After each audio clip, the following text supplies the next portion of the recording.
ہیں، اگر وہ برائی آپ کی زبان سے سن لے تو کتنا ناراض ہوگا وہ، کتنی ناراض ہوگی وہ خاتون جس کی برائی بیان ہو رہی ہے۔ مسلمان ماں اور بہنوں کان کھول کے سن لیجئے، یہ حرام ہے، حرام ہے، حرام ہے۔ قرآن کریم نے کہا لا یغتب بعضکم بعضا، خبردار کوئی کسی کی غیبت نہ کرے، یہ گناہ کبیرہ ہے۔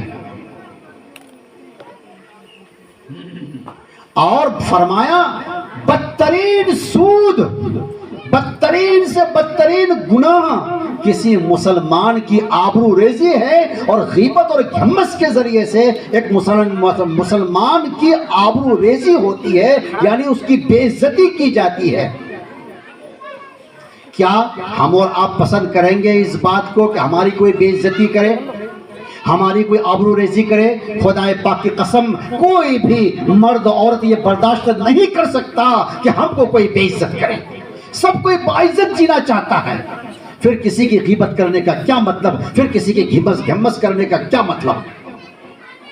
سرکار دو عالم صلی اللہ علیہ وسلم اسی سفر معراج پر جب گئے اور جب گزر رہے تھے، سفر ہو رہا تھا جبریل امین کے ساتھ، تو آپ نے ایک ایسی قوم کو دیکھا کہ جو لوگ اپنے چہروں کو، اپنے منہ کو تانبے کے ناخن سے نوچ رہے تھے اور چھیل رہے تھے۔ یعنی وہاں کا آدمی لا تانبر ناخن چھل کی، تانبر ناخن بہت تیز، اپنا چہرہ اپنا سینہ ناخن دے نیچے پھینکا چھلے دی ایک دم بالکل۔ آپ صلی اللہ علیہ وسلم ہمسا نبی صاحب پوچھ لے جبرائیل یہ کون لوگ ہیں جو لوگ اتنی عذاب میں مبتلا ہیں، جو خود ہی اپنے چہرہ اور سینے کو نوچ کر کے پھینک رہے ہیں تانبے کے ناخن سے، یہ کون لوگ ہیں؟ جبریل امین نے کہا یا رسول اللہ، آپ کی امت کے وہ لوگ ہیں جو دوسروں کی غیبت کیا کرتے تھے، دوسروں کی برائی بیان کرتے تھے، دوسروں کی غمس کرتے تھے، دوسروں کی آبرو ریزی کرتے تھے، دوسروں کو ذلیل و رسوا کرتے تھے، یہ وہ لوگ ہیں۔ اللہ اکبر کبیرہ۔ میری ماں اور بہنوں، بہت قابل عبرت ہے، قابل غور کا مقام ہے کہ ہم اور آپ، مرد حضرات بھی غیبت میں مبتلا ہیں، عورتیں بھی غیبت میں مبتلا ہیں، نوجوان بھی غیبت میں مبتلا ہے۔ بتاؤ اس سماج و معاشرہ کا کیا حال ہوگا؟ کسی کے پاس کسی کی کوئی عزت نہیں، اس کا مطلب یہی ہے۔ اللہ ہم سب کی حفاظت فرمائے، اللہ ہم سب کو اس گناہ سے محفوظ فرمائے، اللہ ہم سب کو معاف فرمائے۔